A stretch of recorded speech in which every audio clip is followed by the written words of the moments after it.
Queridos irmãos, nessa manhã de domingo, mais uma vez reunidos para estudar a palavra do Senhor, quero convidá-los a abrir a palavra do Senhor em Filipenses capítulo 3, verso 17 ao capítulo 4, verso 1. Nós estamos estudando essa carta que Paulo escreve aos irmãos de Filipe e hoje nós iremos ler esses versículos para a nossa meditação. Filipenses capítulo 3, verso 17 até o capítulo 4, verso 1. Nós iremos tratar do tema a firme esperança do cristão. A palavra do Senhor nos diz assim: Irmãos, sede imitadores meus e observai os que andam segundo o modelo que tendes em nós. Pois muitos andam entre nós, dos quais repetidas vezes vos dizia, e agora vos digo, até chorando, que são inimigos da cruz de Cristo. O destino deles é a perdição, e o Deus deles é o ventre, e a glória deles está na sua infâmia, visto que só se preocupam com as coisas terrenas. Pois a nossa pátria está nos céus, de onde também aguardamos o Salvador, o Senhor Jesus Cristo, o qual transformará nosso corpo de humilhação para ser igual ao corpo de sua glória, segundo a eficácia do poder que ele tem, até subordinar a si todas as coisas. Portanto, meus irmãos, amados e muito saudosos, minha alegria e coroa, sim, amados, permanecei deste modo firme no Senhor. Então, Paulo está agora convidando os irmãos a ter uma esperança firme e permanecerem firmes no Senhor. Gostaria de orar com o irmão nesse instante. Incline a sua cabeça. Vamos fechar nossos olhos e falar com o Pai Celestial. Pai bondoso, nesta manhã nós queremos te agradecer pelo privilégio de mais uma vez poder estudar a tua palavra. Pedimos que o teu Espírito seja abrindo a nossa mente, o nosso coração, para que possamos compreender a sua vontade na leitura e na explicação desse texto. Tudo isso nós te pedimos em nome do Senhor Jesus. Amém. Irmãos, olhando a sociedade na qual estamos inseridos, somos forçados a acreditar que o tempo em que vivemos é de grande incerteza e insegurança. Por experiência própria, cada um de nós conhece inúmeros exemplos que confirmam a realidade de que vivemos tempos difíceis. Mesmo assim, diante desse cenário difícil, será que ainda é possível manter esperança? Para o cristão, a esperança é um princípio que jamais pode ser renunciado. Então, hoje de manhã, nós vamos trabalhar esse tema, a firme esperança do cristão. Então, Paulo está incentivando os irmãos a manterem firme na fé e aguardarem a vinda do Senhor. O texto que está sendo enfocado nesse estudo apresenta a orientação de Paulo aos cristãos de Filipe, no sentido que não deveriam deixar-se levar pelos maus exemplos daqueles que, embora se dizendo irmãos, eram inimigos da cruz de Cristo. Esses só enxergavam o aqui e agora, não tinham esperança quanto à vida futura com Cristo nos céus, e não tinham também uma concepção correta da ressurreição do corpo. Para eles, o que importava era comer, beber e se divertir. Viviam sem se preocupar com a eternidade. Paulo mostra que a vida vai muito além disso e enfatiza a necessidade de permanecer firme na esperança cristã. Irmãos, quero lembrar aos amados irmãos que quando Paulo escreve essa carta aos irmãos de Filipe, a cidade de Filipos era uma colônia de Roma, e aqueles que viviam ali tinham um poder aquisitivo muito alto. Muitos deles viviam para agradar a si mesmo, e a preocupação deles era comer, beber e se divertir. Mas quando uma pessoa se convertia, então, Paulo está dando uma instrução para os irmãos convertidos, que eles agora permanecessem firmes no Senhor. E ele dá aqui, o autor nos mostra aqui algumas verdades nesse texto, que nós queremos observar junto com os irmãos. Ele fala da firme esperança do cristão, e há 3 ideias centrais no texto básico, as quais devem ser consideradas a fim de procurarmos nos ajustar dentro dela. A primeira afirmação que o autor faz é que é o caminho da cruz. Na sequência do seu pensamento, o apóstolo faz uma advertência quanto à necessidade que o cristão tem de seguir apenas os exemplos positivos de vida cristã, esforçando-se no máximo para não deixar-se levar pelos exemplos negativos. Nesse sentido, ele se coloca como um referencial a ser seguido, estando plenamente certo que estava procurando viver de forma digna diante de Deus e tendo um comportamento agradável na presença do Senhor. Então, Paulo começa esse texto que lemos dizendo: Irmãos, sede imitadores meus e observai os que andam segundo o modelo que tendes em nós. Então, Paulo, primeiro, ele se coloca como referência dessa caminhada cristã. Ele não só ele, mas ele indica também outros irmãos. Ele está vendo que a vida que ele leva agrada a Deus, e ele tem outros irmãos também que são referência. Paulo não se limitou a falar do seu exemplo pessoal. Ele encorajou os cristãos a observarem outros servos de Deus que se manifestavam um padrão de vida cristã digno de ser imitado, tais como Epafrodito e Timóteo. Então, nele não só tinha ele como referência, mas os irmãos que estavam ali também. Epafrodito era um homem que vivia ali, era um pregador. Timóteo também esteve ali. Então, eram homens que podiam ser imitados. Será que as pessoas podem nos imitar naquilo que fazemos? O que se observa muitas vezes é que os exemplos negativos são muito mais fáceis de ser seguidos ou imitados. No verso 18 e 19, Paulo fala assim: pois muitos andam entre nós, dos quais repetidas vezes vos digo, e agora digo até chorando, que são inimigos da cruz de Cristo. Paulo fala aqui de homens que tinham um exemplo negativo, que não seguiam a Cristo, que não viviam segundo o modelo que Paulo, né, estava vivendo, e aqueles irmãos que estavam vivendo. No verso 19 ele diz assim: o destino deles é a perdição, e o Deus deles é o ventre, e a glória deles está na sua infâmia.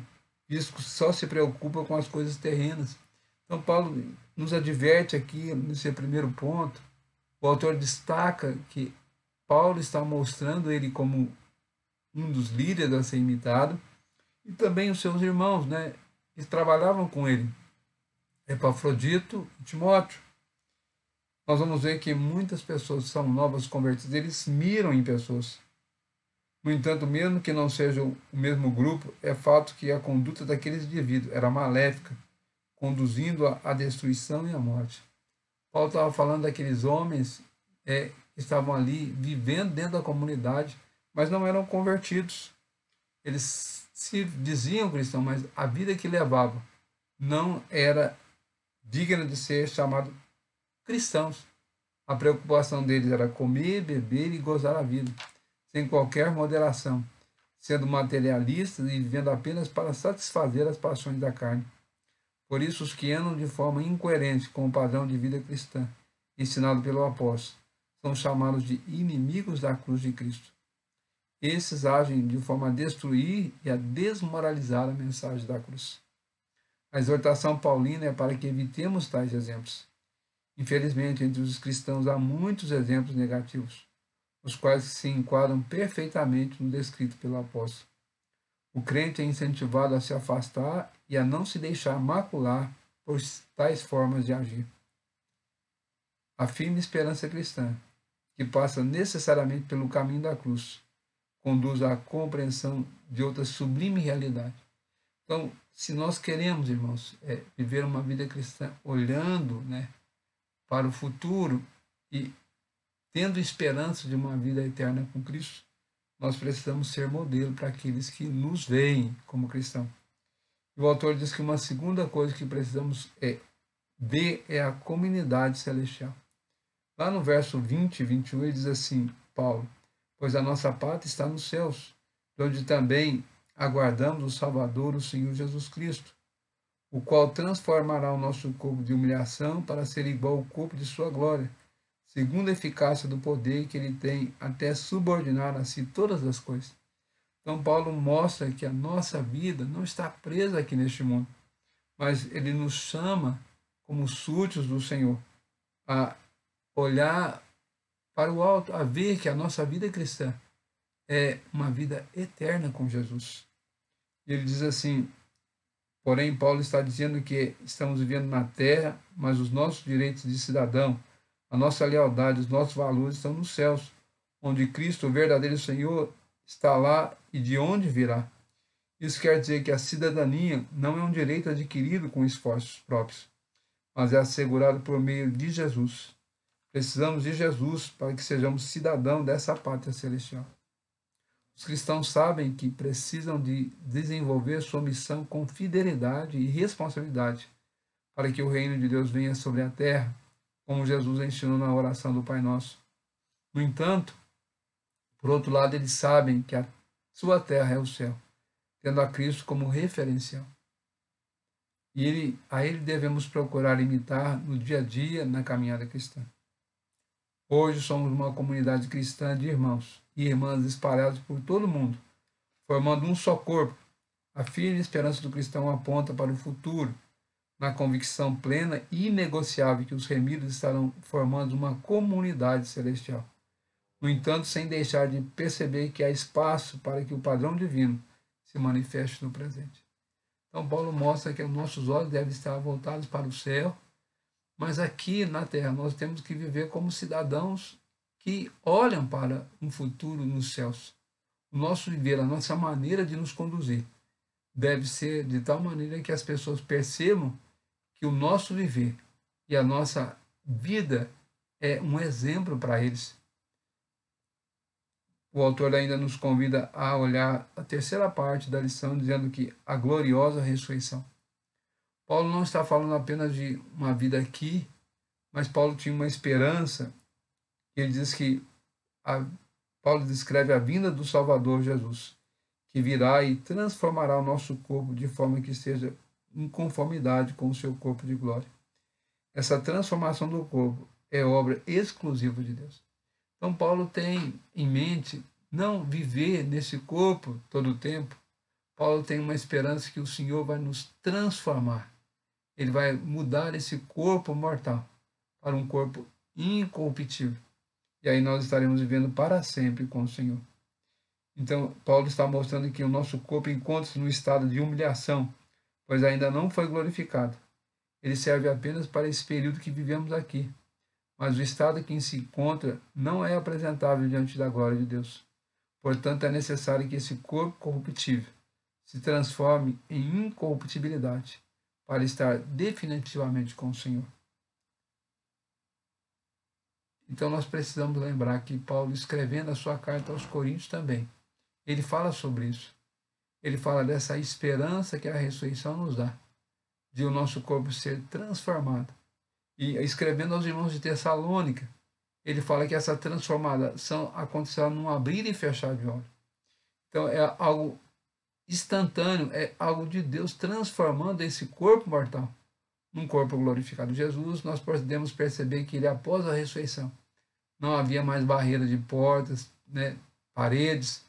Ele se coloca entre os discípulos, ele sai do meio deles, sem se preocupar com isso. Então, o seu corpo agora já não é um corpo mortal apenas, mas agora é um corpo glorificado, é um corpo que já tem oportunidade de a gente ver que vamos conhecer as pessoas, mas não se limitará mais às coisas. E a explicação para a necessidade de um novo corpo glorificado, feito por Deus, pode ser vista em 1 Coríntios 15, 50 e 52. Aqui somos informados que a transformação acontecerá ao som da última trombeta, quando o Senhor Jesus retornar na sua segunda vinda. Portanto, como peregrinos neste mundo, precisamos entender que a firme convicção cristã passa pelo caminho da cruz, na certeza que a nossa cidadania está nos céus. Lá estaremos com nossos corpos ressuscitados e glorificados. Já não haverá mais daquilo que é próprio dessa vida terrena. Portanto, meus irmãos, amados e muito saudosos, minha alegria e coroa, permanecei deste modo firme no Senhor. Então, Paulo nos convida a uma vida diferente, para sermos modelo para aqueles que olham para nós. Ele nos chama a termos uma esperança de vivermos uma vida eterna com o Senhor, num corpo glorificado. Mas nós sabemos que, enquanto estamos aqui, nós temos um grupo de irmãos que estão buscando essa mesma esperança. Então, nós, no meio de tantas dificuldades, nós não podemos perder esse alvo de aguardarmos a vinda do Senhor Jesus, para que Ele venha transformar esse corpo mortal num corpo incorruptível, para vivermos então eternamente com o Senhor. Essa é a nossa esperança. Nós somos cidadãos que vivemos aqui, mas a nossa esperança está nos céus. Que o Senhor nos ajude nessa manhã, irmãos, a olharmos, né, a vida cristã dessa maneira, não presos a essas coisas, não pensando apenas como aqueles que viviam ali, que não conheciam a Cristo, pensando só em comer, beber e se divertir, mas que a nossa esperança esteja nos céus. E sabendo que quando Cristo voltar, Ele transformará o nosso corpo mortal num corpo incorruptível. E aí estaremos para sempre com o Senhor. Paulo diz: consolar-vos uns aos outros com essas palavras, quando ele escreve aos irmãos de Tessalônica. Então, que nessa manhã, as palavras do Senhor nessa manhã sejam um incentivo para ser um modelo daqueles que aqui estão, mas que nós possamos estar vivendo aqui de forma digna do Senhor, mas olhando também uma esperança para uma vida eterna com o Senhor, um corpo glorificado. E aí viveremos para sempre com o Senhor. Que Ele nos ajude, que nós possamos agir dessa maneira. É o que nós pedimos ao Senhor nessa hora. Vamos orar. Pai amado, ao entendermos que a mensagem da Tua palavra hoje é um desafio para nós, sermos modelo para aqueles que olham para nós, de uma vida cristã saudável, de uma vida cristã dinâmica, de uma vida cristã que chama a atenção daqueles que nos conhecem para um serviço ao reino do Senhor já implantado aqui. E nós tenhamos essa alegria de sermos súditos desse reino e temos uma esperança também segura que estaremos para sempre com o Senhor no reino celestial. Nos ajude nessa manhã, com essa convicção, a incentivar e a mostrar na palavra do Senhor àqueles que ainda não te conhecem que essa é uma esperança viva e que é uma esperança real dada nas Escrituras para nós. Tudo isso nós te pedimos no nome do Senhor Jesus. Amém.